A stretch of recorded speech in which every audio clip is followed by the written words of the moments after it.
Now we really see if the Packers are worth their mettle. Could they go into Motown and pull off the upset against the almighty Lions? Seattle and Arizona, the battle for NFC West supremacy. Who would have thought? We got a double revenge game in the league this weekend. The Chargers head out to Arrowhead to try and best the Chiefs. And Pittsburgh returns home to try one more crack at infamous Jameis and the Browns in the Steel City. Falcons and the Vikings. The Falcons are reeling. Can they right the ship against the vaunted Vikings and the Minnesota darling, Sam Darnold? Last weekend was college football's rivalry weekend. I think we'll coin this the NFL's version of rivalry weekend on Sunday Scaries with Bucks McGee.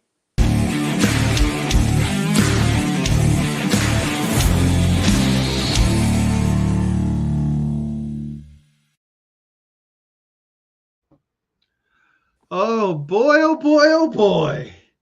Sam Darnold could be the man who puts the nail in the coffin for the Falcons, and Seattle and Arizona going crazy, man. What a week it's going to be. Nutmeg, what is up? Oh, wouldn't you hope for that early Christmas present for the Vikings to do one solid?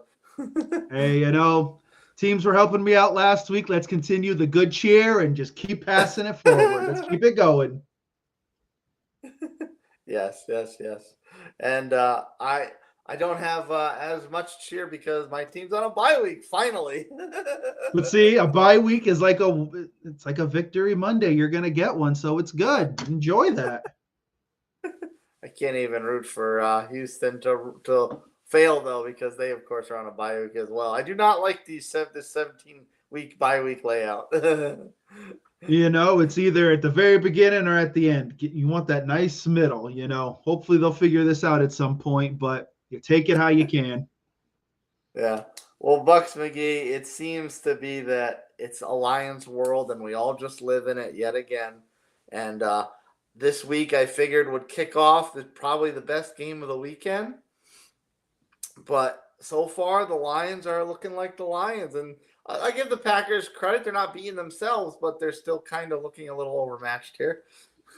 Yeah, short of the Watson fumble there at the beginning of the game, the Packers are holding tight. It's just, the Lions, they're playing decently, but they've got a rash of injuries. That defense is really ravaged right now, so they're just trying to keep it together. But I give them credit. It's a division rival. You're handling business at home. And that's what you're supposed to do. Yeah, they brought that up before the game as far as the amount of injuries they've had to withstand, and we really have not seen them fail in spite of all those. No, it's one of those things where this team just figures out a way to win, and that's only going to serve them better, once playoff time comes around. So you got to give, Dan Campbell credit for keeping these guys focused, and the winning continues in Motown. And the winning formula doesn't seem to change either because they've got 2 touchdowns here early on, and one was Montgomery and one was Gibbs. Yep. So then you figure what you're going to see is probably Green Bay kind of maybe move a little closer to the line, try to neutralize those guys. And the next thing you know, the receivers are probably going to eat the second half of the game. This offense is just so powerful. It's hard to stop. It's hard to stop it totally. Yeah, it's weird. Like if you said couple years ago, maybe a few years ago, Jared Goff, the game manager, yeah, it totally makes sense. But after he puts up 5,000-yard seasons, it's like, oh no, Jared Goff's the gunslinger now. But all of a sudden this year, he doesn't have to be the gunslinger anymore. No, and that's a great thing for anyone's offense when your quarterback doesn't have to be the guy to throw for 5,000 yards, even though he has the ability to do it. Week in and week out, if he doesn't have to throw for 350, 400, and you've got a running game that's going to consistently, complement you, that you're playing well. Yeah. And then, of course, the other big story in the NFC North this weekend is, as you mentioned off the top of the show, Kirk Cousins homecoming. The Falcons head up to Minnesota, and needless to say, or maybe not doing it justice, is saying the Falcons are reeling right now. I can't think of a playoff contender outside of the NFC West that needs a win more than the Falcons, and this is probably not the easiest task for them to try and do so. Oh, no, exactly. They were probably hoping maybe the Panthers or the Giants were going to pop up on the schedule this week, but unfortunately, you get the mighty Sam Darnold. So everyone was waiting for his pumpkin to show, and Sam has proven he's the real deal. The Falcons have got to figure it out and figure it out quick. I don't know what's going on there. Kirk Cousins was supposed to be the answer. There have been whispers this week that maybe Michael Penix should get a try, but that's not going to happen. It's not going to happen. Raheem Morris is going to you stick with the guy you brought in. There was all the fanfare. Now you've got to stick with him. If not, then it's a bad move on that organization's part. So they're going to ride Kurt, and hopefully he'll be able to turn it around.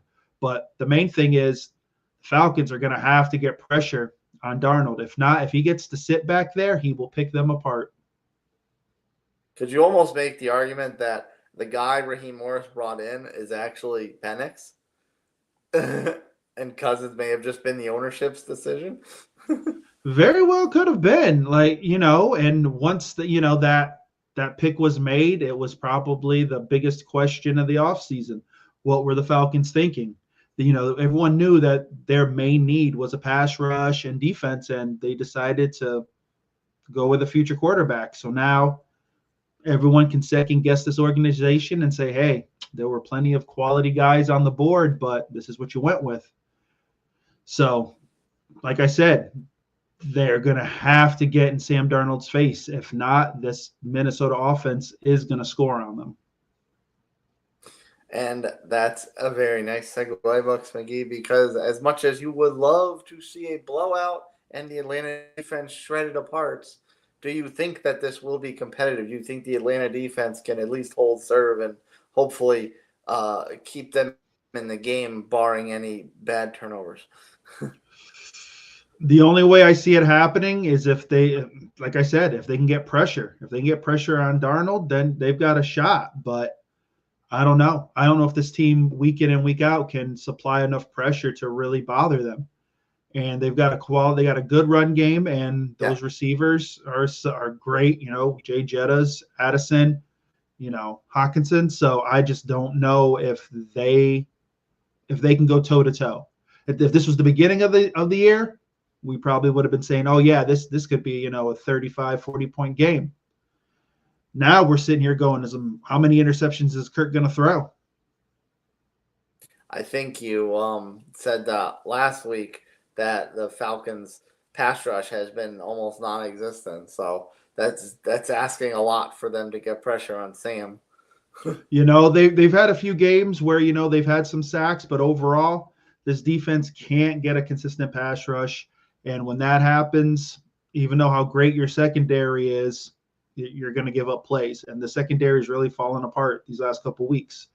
And it hasn't helped that, Kirk Cousins there is throwing, 3 to 4 picks a game. So they're going to have to clean this up quick. Really, maybe I think you're going to get a lot of run game out of Atlanta to kind of take the pressure off Kurt. And if the run game can get going, they got a shot. But I think Minnesota smells blood in the water, and I don't know if it can happen. And they almost need to just keep up with the Joneses, because as we see Detroit doing to the Packers, Minnesota really can't falter, can't afford to fall behind. Exactly. In the division race. Yep. So we've said it that we think, this is Detroit's division to lose. I still think Detroit's going to take the division. So, these two teams, Green Bay and Minnesota, they're playing for, those spots 5 through 7. It's going to be interesting to see how it pans out, but those teams you got to win every week. It's almost, you got to be perfect, because you hope Detroit slips up somewhere. How high does the pressure cooker get turned up if Atlanta were to not only lose but have an embarrassing performance, being that your Bucks have the Raiders this week, and we don't want to assume anything after that Panthers game, but at the same time, The Raiders. Exactly. If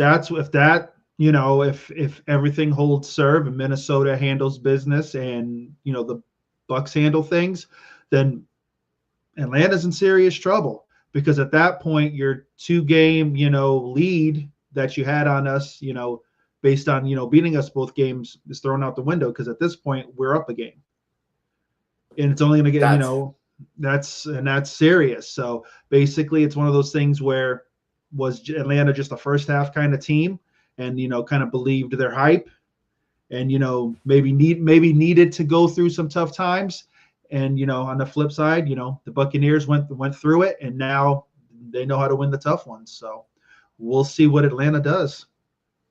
That's sad if you sweep your chief divisional rival and you just let it go for naught. That's true. And if that's the case, and this offseason could be quite interesting in Atlanta. You might see Penix starting, and maybe Kirk goes somewhere else.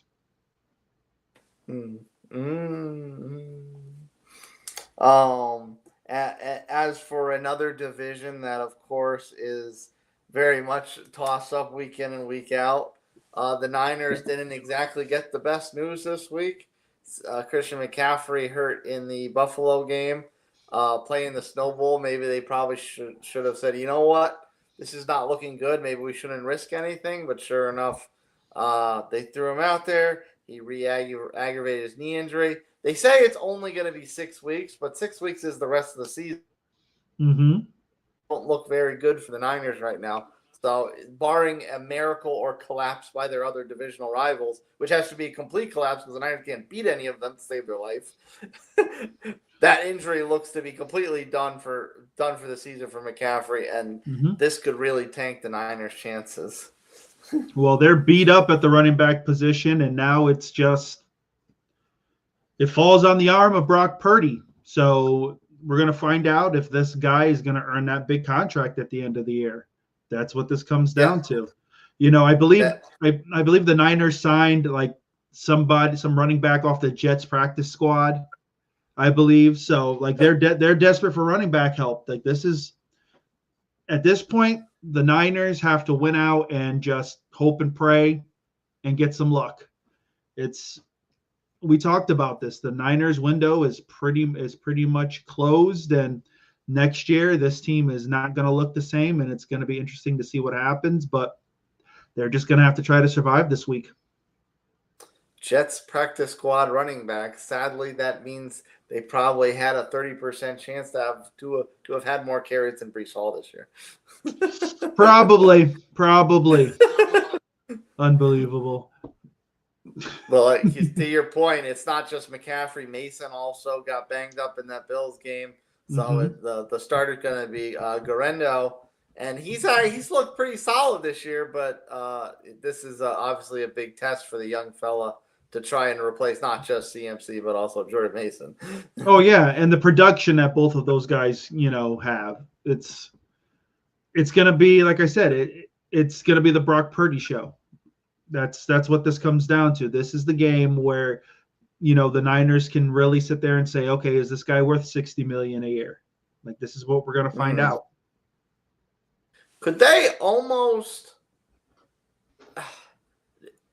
kind of save themselves from themselves if the season continues like it has been? They don't make the playoffs. Brock looks very pedestrian. They don't have to give him the big extension, and they can figure out what to do with the rest of their cap.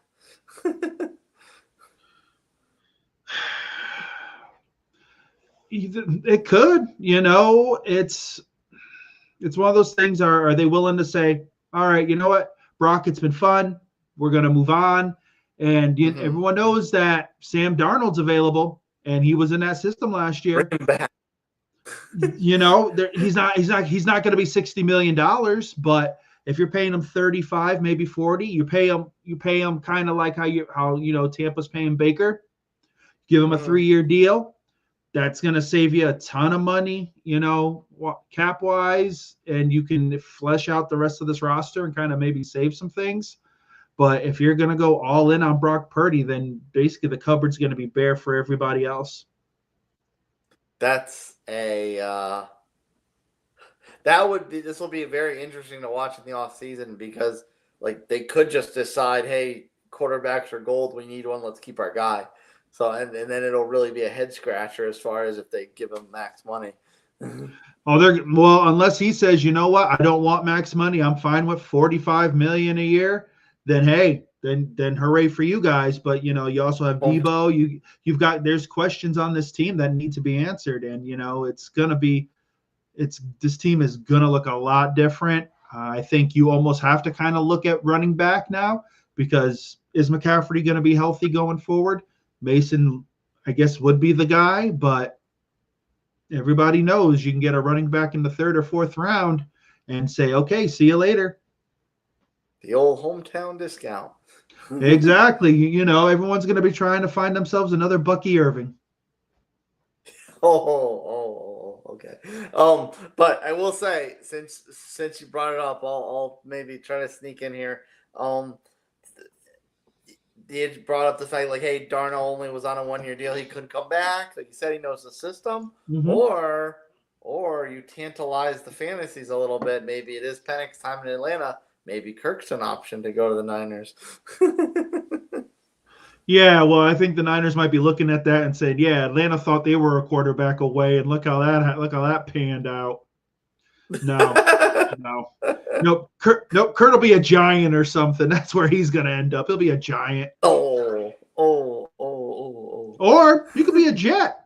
We could be a Jet because, there's talk that, Aaron might not be there next year, so why not get you some Kirk Cousins to right the ship? Oh, you would love that. I know you would love that. Oh, man. I will keep my Christmas tree up all year, man. Santa will be delivering every week. I would love it. But so I don't we just don't know. Like I said, at the end of the day, this game will fall upon Brock Purdy's arm, and we will see what happens. And speaking of that game, they are playing the Bears this week, and this is an interesting game because the Bears are another team desperate for a win. And sadly, because they've been waiting a few weeks for it, they may have fallen out of they may have had their playoff chances slip through their fingers. Mm-hmm. But if this is the game where the Niners don't right the ship, it could feel like some reprieve, at least for Bears fans. Like, okay, maybe it's not always falling on us. Well, if the Bears defense steps up, they've got a shot. Caleb has played better, through these last few weeks. Unfortunately, the Bears have just had bad luck. Let's be honest. It's just been bad luck, bad clock management, but that's no longer the problem. Should be no longer a problem because the head coach is gone. So we're going to find out and see, what's going on. Are these guys going to come out and play, or have they phoned in the season? I think some of these guys are playing for a job next year. They're playing for whoever the new coach is going to be who's watching. So it's going to be interesting to see. I think they're going to come and play hard, and this could be a statement game for them.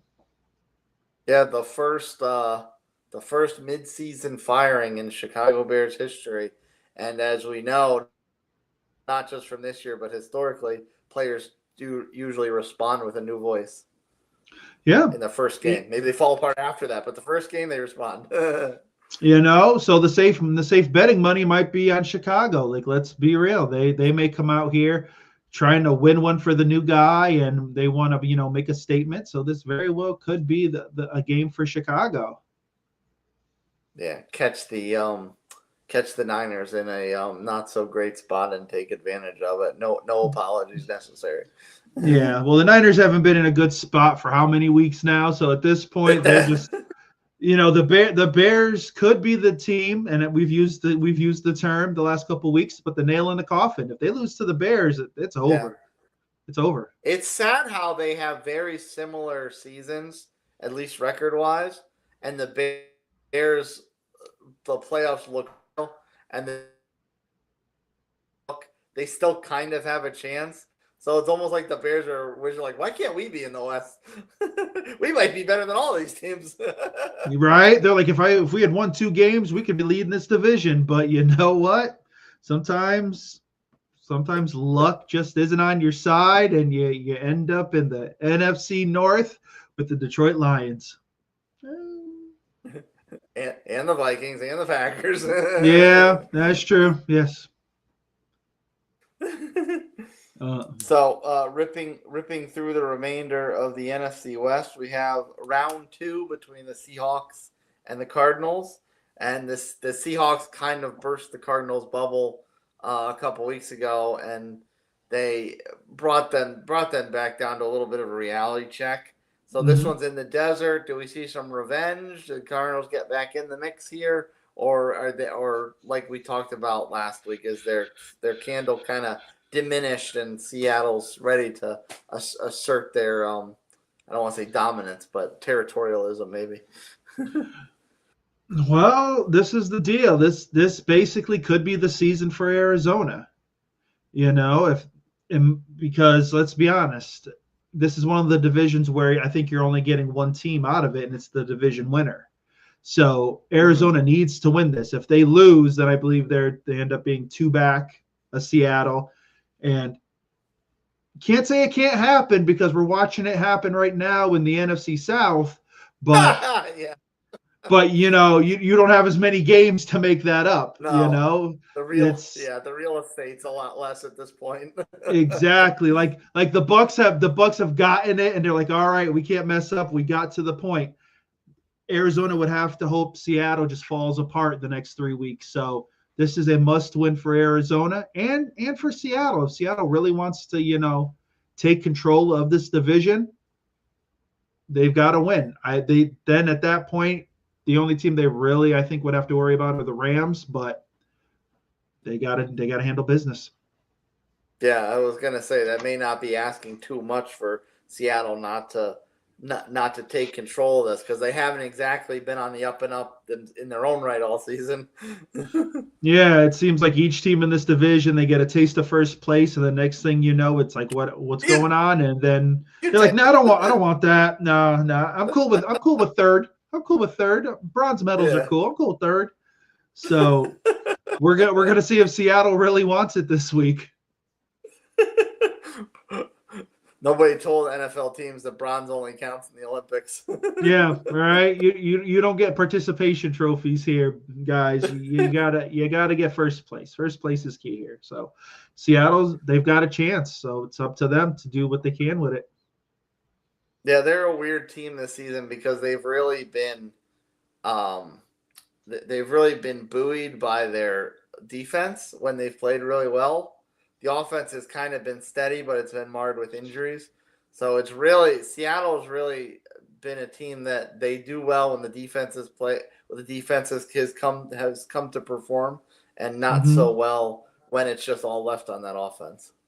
Yeah, this team, you can't put it on the offense. This offense, I don't think, is built to win you games. I think your defense plays well. It's complementary type football. The offense will get you, make 2, maybe 3 touchdowns, maybe, but this defense really has to carry this team for the next 3 to 4 weeks. Yeah. My last point on Arizona is the fact that when they looked like a contender, it was the roller coaster. Mm-hmm. So now it's like they want to get back on the roller coaster because now it's just been all a decline. And that's great, but you really don't want a roller coaster at this point. You need to just go up. You need to start ascending. This is the time of year where you truly find out what teams are.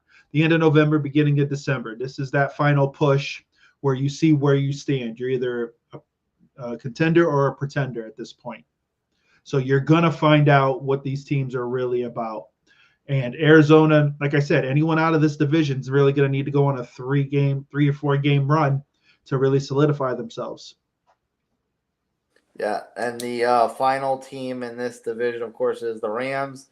The team you're kind of most high on here as far as just trusting them, because the biggest issue the Rams have had are their injuries. Mm-hmm. And they get another home game here. They host the Bills. This is a tough task. The Bills are. I mean, you could argue they're the best team in the AFC. Obviously not by record, because the Chiefs still exist. But at least complete-wise, you could certainly make the argument. And this is going to be tough for the Rams to hold serve. Oh, it's gonna be because the Bills are playing incredible ball. They're flying high. They believe that they are the team in the AFC, and I believe they've proven it. Right now, I think they are the most dangerous team in the AFC right now. They 30 plus points a game. Josh Allen is gonna at this point today would be named MVP for sure. I believe. I think he'd beat out Saquon. So it's going to be tough for the Rams. They've got talent, but it's going to come down to their defense. Their defense is really going to have to show up. Can I ask you what changed in the last week? Because I think last week you were still Edge Barkley. I was, but unfortunately, this award is a quarterback award. So honestly, this is how I think Barkley would win. If Josh loses this week, somehow loses, and has a pedestrian game, Saquon continues, breaks the rushing record. He's got a chance to break the rushing record, and that's what it's going to have to be. It's going to have to be just some kind of incredible effort on Saquon's part. I think people just love the quarterback story, and I think with Josh, because this is finally the year where the turnovers have been held to a minimal, and he is the undisputed leader of that team. He's really stepped out into his own. So that's how I think he's got it, because everyone just wants him to win. Do you think it's this may be a silly question to ask, but even if they lose, because Buffalo's this insurmountable force right now, even if the Rams lose, do they still kind of feel a little bit confident for the division because of the state everyone else is in? Well, here's the thing. At that point, if Seattle wins, they're 8-6. And at that point, I just don't know. I don't know. The divide starts to grow a little bit. Exactly. The gap widens a bit. The Rams would have to, like I said, go on a run. With this division, the team that goes on a run and basically stays the course is going to win. Right now, you have to hand it to Seattle, right? They win, they're 8-6. I think they're in firm control at that point. I think the injuries may have been too much for the Rams to overcome. We'll see, but they're on extreme life support, and you kind of have to give it to Seattle right now. What's how this isn't a primetime game, but it's probably a national window. And of course, Josh had the Superman performance last week on primetime. So, back to his MVP chances, when he performs in these national windows, is that kind of helping to elevate in the leg category for maybe not just this year, but overall? Oh yeah, because now everyone knows that he's talented and he's unbelievable. But the fact that it's consistently been on display on primetime games, the voters are going to sit there and they're like, all right, and these games are important. They're crunch time games. Let's be real. They've been primetime. It's not like he's playing the Panthers or the Saints. He's playing talented teams, and they've been able to handle it. So it's one of those things where the quarterback's the guy who touches the ball most, and he's running this team to perfection. So the team, of course, that the Bills are most squarely going up against in the playoff picture is the one they beat a few weeks back for the tiebreaker, and that is Kansas City Chiefs, who, aside from that game, just continue not to lose. They play the Chargers the second time around this week, this time at home. And I feel like the first one was on Thursday. So maybe this matchup just gets all the primetime love this year. Well, the Chiefs get a shot in the arm. They get Pacheco back. So it's going to be, a little bit of, some hopefully for the Chiefs, they're hoping that he's back and good to go. I don't know if they're gonna push him full workload or if they're gonna slowly bring him in. I'm sure he wants to go full tilt, so we'll see what happens. But like I said, with the Chiefs, we don't know what we're gonna get. They somehow pull it out. Their defense has kind of started to flake a little bit. So we'll see, but I wouldn't put it past the Chargers to somehow pull something out. Yeah, the defense is a tough task for Herbie this week. And do you think that the Michigan ball strategy is playing with fire? I mean, they obviously won last week, but that's because Atlanta is a complete and utter mess. They did not look very well in that game against the Ravens. So is this a situation where they might need to start to change their strategy a little bit and let the ball start flying down the field in order to beat teams like this that are very good? Well, that's if they get the chance to do it. You know, that front seven for KC is still formidable. Those guys get a good pass rush. You know, you don't want to have, Herbie force the ball. So the run game is going to be vital. Unfortunately, the run game is going to have to be successful for them to win. It can't be all on the arm of Herbert. It can't be. They won't win. Oh, the mighty J.K. Dobbins. Well, I think it's Gus Edwards again this week, so it's going to be just protect the ball, get the first downs, and sustain drives. That's what they're going to have to do. I'm not very confident in that. I'm not very confident in Gus the Bus being able to elevate them. Well, then you know what? Your defense is going to have to he's going to have to cause turnovers. And they're going to have to force Patrick into some things and make him uncomfortable. That's what this is going to be, or it's going to be the usual one-score game, and somehow the Chiefs pull it out again. Are you confident in their defense's ability to do that? Because Patrick's been a little up and down this year, to say the least. If they can get a good pass rush, if they can get to Patrick, then they got a shot. But if not, and they let him sit there, even with that suspect weapons around him, they'll figure out a way to score or run one of his patented 30-yard first downs out around the end. Yep, because we like to save those for the fourth quarter. Good times. Now, I mean, for the saving grace for the Chargers in this is the fact that, unlike the NFC, the AFC wildcard pictures is them and a bunch of mediocrity. Denver's closing the gap. But the rest of them, not so much. Yeah. So the game is vital for the Chargers if they want to keep that lead and just, kind of solidify themselves. So they're gonna have to play a well-rounded game and limit the mistakes. And when the Chiefs make a mistake, they're gonna have to capitalize. So you could argue the Saints, excuse me. Oh, where's my brain tonight? You could argue this year the Chiefs' patented signature wins are those Patrick puts on the Houdini outfit and does something magic. Excuse me, I didn't mean to use the word magical, but something crazy at the end. But historically, a Chiefs signature win is, of course, Kelsey going nuts and Patrick looking all world and things flying around. Do you think we need to see a game from them like that before the season's over, before the playoffs start? Or are they kind of penciled into being this grinded out team?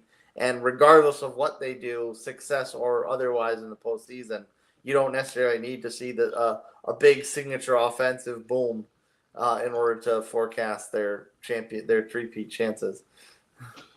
I think they do need to put up a game where they can put up at least, close to 30 points so they can kind of show the league that, yeah, we can score. We can, still do it. Like, it's great that you want to be, all of a sudden you're this grinded out team, struggling to put up 20 points and, you somehow figure it out at the end. But if your defense has a bad day, you're done. The success of the Chiefs hinges on their defense. That's it. Not on Patrick Mahomes anymore, except for, for closing out a game and getting a first down, then okay, yeah, that's it. But if you're talking before that, no, it's the defense. Because Patrick and this offense just haven't done anything in pretty much the whole season.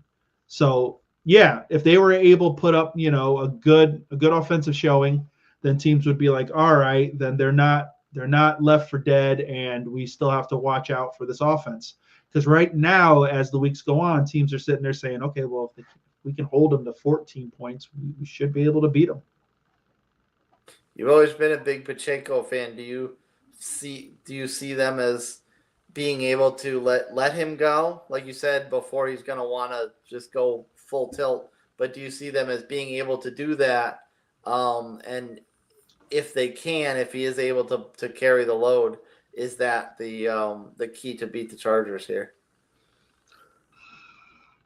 I think you don't push it. Let him get his touches. Bring him in slowly. Because if we've learned anything, you bring back a quarterback, you bring back a running back, you rush him. In a couple of weeks, he'll be gone again. So I think it's, let him get maybe 10, 11 carries, see how the game's going, but don't push it and see what happens. If he just explodes, that explodes, then hey, then he's back, and then go ahead, let him go crazy next game. But I think you need to be cautious, and you still need to continue to work on your passing game. Bring a running back too early and he gets hurt, like the guy we just talked about a few minutes ago, Christian McCaffrey. There you go. That's the tale to be told. Just be careful. Another team to me that's we have been very much surprised by their contender status this season. That's the Pittsburgh Steelers. A few weeks ago, they kind of had the shine on their star dimmed a little bit from losing that game in the blizzard to Jameis Winston and the Browns, but they get another crack at them. They're back home this week for the rematch. Do you think there's anything Pittsburgh needs to shore up here, given the fact that they gave up a lot of points to the Bengals, who granted have a talented offense, but are still a bit of a far cry from being a contender? No, Russ has just got to watch the interceptions, be smart. George Pickens needs to just shut up and play ball and not try to argue for every call, because I've never seen a wide receiver argue every single time to try to get a call. You're not going to get a call. You've worn it out, man. They're just going to look at you. They're not going to give you a call. That's normally the quarterback. That's normally what the quarterback does, not the receivers. You're not, Randy Moss or somebody like that. Okay, you don't have the pedigree for that. So just do what you got to do. I think if they shore those things up, then they'll be okay. Now, I think Najee's still a little banged up, so it's probably going to be a lot more Warren and Cordell Patterson, but I think this team has enough to beat Cleveland. Jameis can sling the ball, but for every, 300-400 yards he's going to throw, one or two picks, and it's usually ill-advised, and they change the, complexion of the game. So, like you said, for us to watch the turnovers, obviously there's a little bit of a margin for error against the Bengals because their defense is so horrible. But that's not really the case for the Browns, because their defense is still pretty solid this year, despite the inconsistencies at quarterback. So do you think there's a much smaller window that they can survive a mistake or two in this game? Oh, I think the Steelers can survive a mistake or two for sure. They can. I think they can, because of their defense. Because their defense causes turnovers. They went into the season basically hanging their hat on their defense, and it's been a surprise that Russ has been able to turn this offense around somewhat. So I think they still go in with that mindset. It's defensive first team. Whatever points we get off the offense are a bonus. So if Russ throws a pick or two, I think the defense can weather that. Cleveland, I don't know. I don't think they can. I think if Jameis gets in a hole, throws a couple picks, and unfortunately, like I said, they're in opportune times. I don't know if Cleveland can bounce back.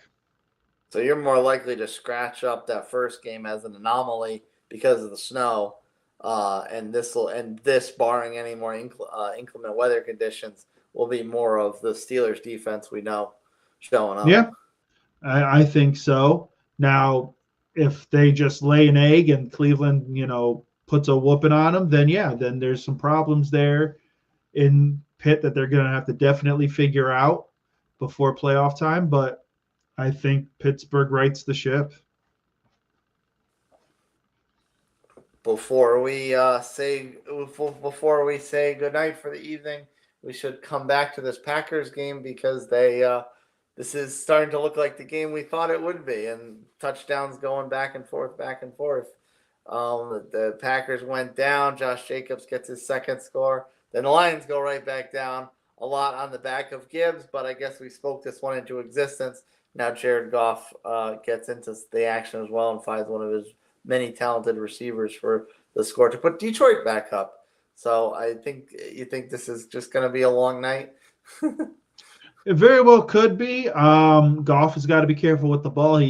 His interception led to the touchdown, so he's just one of those things where he's got to be careful.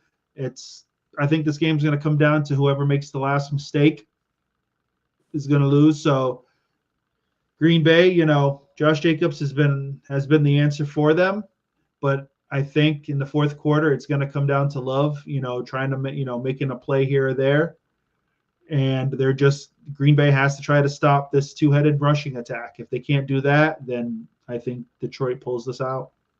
Who do you think is the best quarterback in this division? Because you could argue that Love is the most talented quarterback, but who's the best quarterback between Goff, Jordan Love, and Sam? And if you want to throw Caleb in there, sure, but no. Caleb's got to earn his right. He's not there yet. I'm going to say Goff. I think Goff, minus the last couple weeks with the picks and such, taking those games out and just whole body of work, I think Goff is the more composed quarterback. Now, Sam's played great this year. I give him credit, but I think Goff the slight edge. So Jordan Love's not necessarily proven in your eyes yet. Not yet. The kid's got a ton of talent, but not yet. Like he needs to have a season where he really leads this team, and it's really been because of him. Right now it feels like he's more of like a complimentary piece to Josh Jacobs, which is great and all. Hey, if you don't need him to, throw all over the place, that's fine. But there's just some times where I just feel that he's there, but he just doesn't have that feel like he's the guy. And that feeling is almost getting exemplified down the stretch here as they've been relying more on Jacobs. Yeah, it's one of those things where if you're going to go to your running back in these crunch time situations and not your quarterback, I'm not saying your quarterback's bad, but you would think you'd want that guy throwing the ball. Do you think he is the type of quarterback that can be a big-armed, like gunslinger, 4,400 yards, 35, 40 touchdowns type? Or do you think he is more of that kind of like mid-level quarterback who puts up decent numbers, maybe a high touchdown to interception ratio, very good passer rating, kind of not game manager, but the next step up? Or is he that type of quarterback instead? No, I think he could be a guy who can, put up 4,500 yards, 35, 40 touchdowns. I think he can be that guy. It's just going to take time, and we've talked about this before. He's,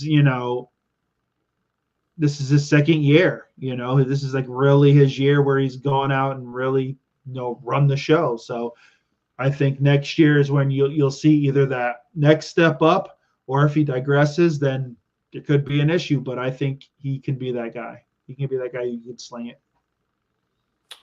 Well, Bucks, McGee, you are definitely that guy. Let's enjoy the rest of this game. Sir, take us off with your thoughts, rivalry week of sorts.